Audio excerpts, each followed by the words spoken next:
शुभ विजया सबाइके शुभ लक्ष्मी पुजोर প্রীতি শুভেচ্ছা অভিনন্দন জানিয়ে আজকে আমি নতুন একটা ভিডিও নিয়ে তোমাদের সামনে চলে এসেছি। হ্যালো বন্ধুরা, আমি প্রমিলা। আমার নতুন একটা ভিডিওতে তোমাদের সবাইকে অনেক অনেক স্বাগত জানাই। আর প্রথমেই তোমাদের কাছে সরি চেয়ে নিচ্ছি, কারণ অনেক দিন আমি কোনো ভিডিও তোমাদের সঙ্গে শেয়ার করতে পারিনি। আসলে খুব ব্যস্ত ছিলাম, তারপরে কিছু কারণবশত একটু আপসেট ছিলাম, তো যার জন্য কোনো রকমেই আমি ভিডিও রেডি করতে পারিনি তোমাদের সঙ্গে। দুর্গাপুজোর ভিডিওটা কিছুটা আছে, খুব বেশি যদিও নয়, বাট একটু আছে, সেটা তোমাদের সঙ্গে অবশ্যই শেয়ার করব।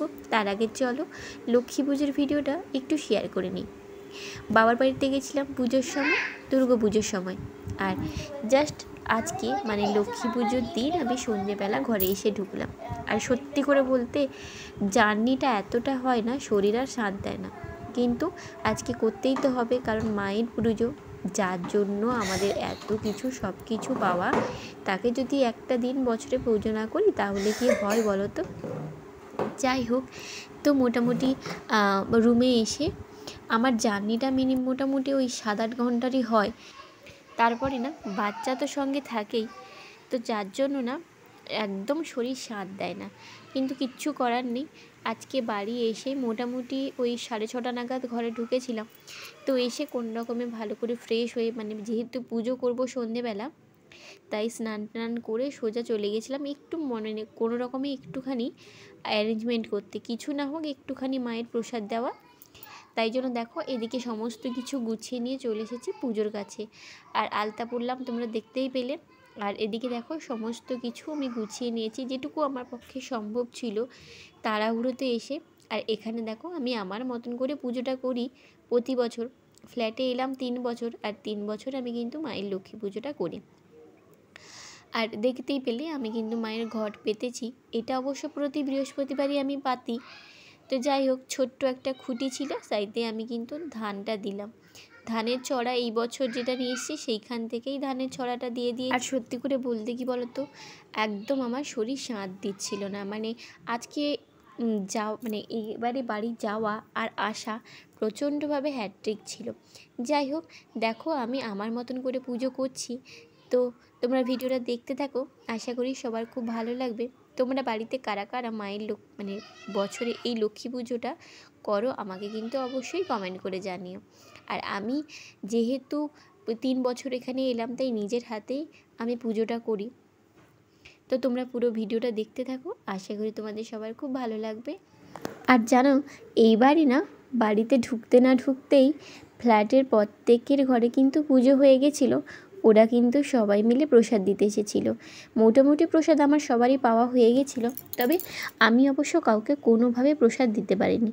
ওই যে মানে দিনের দিন এসে সন্ধ্যের মধ্যে সমস্ত কিছু মানে ওই টাইমের মধ্যে অ্যারেঞ্জ করে না আমার পক্ষে একদমই সম্ভব হচ্ছিল না। একে প্রচণ্ড টায়ার্ড ছিলাম, তাই যেটুকু আমার পক্ষে সম্ভব ছিল সেইটুকুই আমি ঘরের মতন করে মানে ছোট্ট করে পুজোটা করে নিয়েছিলাম। মানে এতটুকু বসে থাকার মতন আর ক্ষমতাই হচ্ছিল না। তো যাই হোক, এইদিকে দেখো আমি মোটামুটি সমস্ত কিছু গুছিয়ে নিয়েছি, একটু মিষ্টি, একটু বাতাসা, চিড়ে, খই, নাড়ু, এই সমস্ত কিছু একটু নিয়ে এসেছিলাম। সামনেই দোকান যদিও, তাই মোটামুটি করে নিয়ে এসে মায়ের পুজোটা শুরু করে দিয়েছি।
তো এদিকে দেখো আমি মোটামুটি সমস্ত কিছুটা সুন্দর করে গুছিয়ে নিচ্ছি, কারণ আমি মনে করি খুব বেশি না হোক সামান্য আয়োজনও যদি তুমি একটু সুন্দর করে গুছিয়ে গাছিয়ে ভক্তি ভরে পুজো করো, তাহলে অবশ্যই ঠাকুর সাড়া দেন।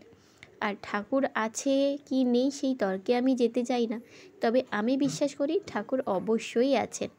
তো যাই হোক, এইদিকে দেখো আমি খইয়ের চারপাশে বাতাসাটা সুন্দর করে প্রথমে সাজিয়ে দিচ্ছি, আর তারপরে ওই তাল তার মানে একটা বেশ শক্ত টাইপের মিষ্টি এখানে বিক্রি হয়, তো ওটাও আমি নিয়ে এসেছিলাম ঠাকুরের জন্য। আর তারপরে সমস্ত প্লেটে সুন্দর করে সাজিয়ে গুছিয়ে, আমার মনে হয় সাজিয়ে গুছিয়ে দিলে না দেখতেও যেমন ভালো লাগে, তেমন আত্মতুষ্টিও বলে একটা কথা হয়, সেটাও কিন্তু হয় মনে। তো দেখো, দেখতেই পাচ্ছ আমি মোটামুটি ওই যে বললাম খুব বেশি আয়োজন করতে পারিনি, তবে যেটুকু পেরেছি সেটাই আমার কাছে কিন্তু অনেক বড় ব্যাপার। তো চলো দেখতে থাকো।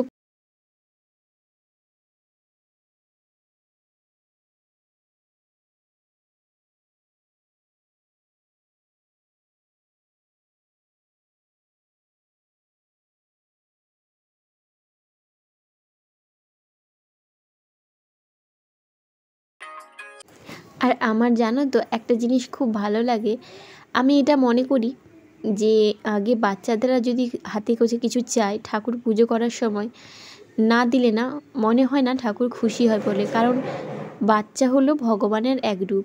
তাই মনে করি বাচ্চাকে দেওয়াটা কিন্তু খুবই ভালো। আর আমার ছেলে মেয়ে দুটো প্রসাদ খেতে খুবই ভালোবাসে, দেখতেই পেলে পুজো করা হয়নি এখনও, আমি জাস্ট সবটা গুছাচ্ছি।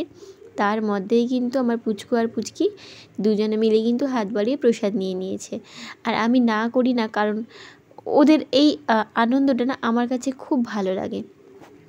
আর আমি মনে করি বাচ্চারা কষ্ট পেলে ভগবান কিন্তু কখনোই ওই জিনিস ছুঁয়েও দেখেন না। তো তাই বাচ্চাকে কষ্ট দিয়ে ওইরকম পুজো করে আমি আনন্দ পাই না। আগে বাচ্চা, তারপরে কিন্তু সব কিছু। তো দেখো,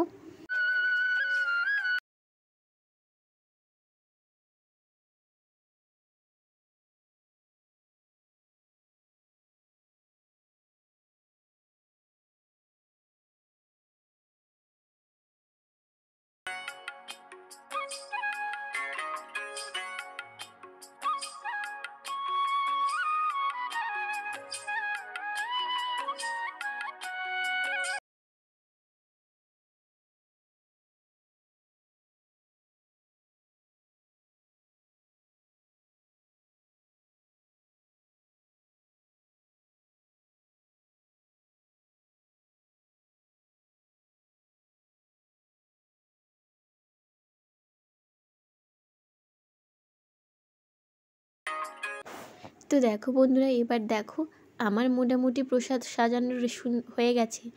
এবার আমি পদ্ম ফুলটাকে সুন্দর করে ফুটিয়ে নেব। আর পদ্ম ফুল ফোটাতে না আমার কিন্তু খুব ভালো লাগে, তবে আগে কখনো ফুটোইনি। আর এই 3 বছর ধরেই কিন্তু আমি মায়ের জন্য পদ্ম ফুল ফুটাই। এ এক অন্য রকম আনন্দ লাগে। তো আমার মেয়ে কিন্তু পাশ থেকে খুব মজা করছিল, ওদেরও শরীর খুবই ক্লান্ত ছিল, আর ও দেখছিল আমার মুখটা শুকিয়ে আছে, তাই ও চেষ্টা করছিল কোনোভাবে মাকে যদি হাসানো যায়। আর এরপর আমি কিন্তু সুন্দর করে সমস্ত ঠাকুরকে মালা পরিয়ে সাজিয়ে দেব।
তো দেখো বন্ধুরা, মোটামুটি আমার পুজো করা শেষ। আর তোমাদের সঙ্গে তো শেয়ার করলামই মোটামুটি করে যে আমি কেমন করে পুজো করেছি। তো চলো আজকের ভিডিওটা এখানেই শেষ করলাম। সবাই খুব ভালো থেকো, সুস্থ থেকো। দেখা হচ্ছে পরের কোনো ভিডিওতে। ততক্ষণের জন্য সবাইকে টাটা। আর অবশ্যই নতুন বন্ধুরা আমার চ্যানেলটাকে সাবস্ক্রাইব করে রেখো আর পাশে থাকা বেল আইকনটা প্রেস করে রেখো, যাতে নতুন কোনো ভিডিও যখনই আপলোড করব সঙ্গে সঙ্গে তোমাদের কাছে নোটিফিকেশান চলে যায়। তো আজকে রাতের জন্য বিদায়। সবাই খুব ভালো থেকো।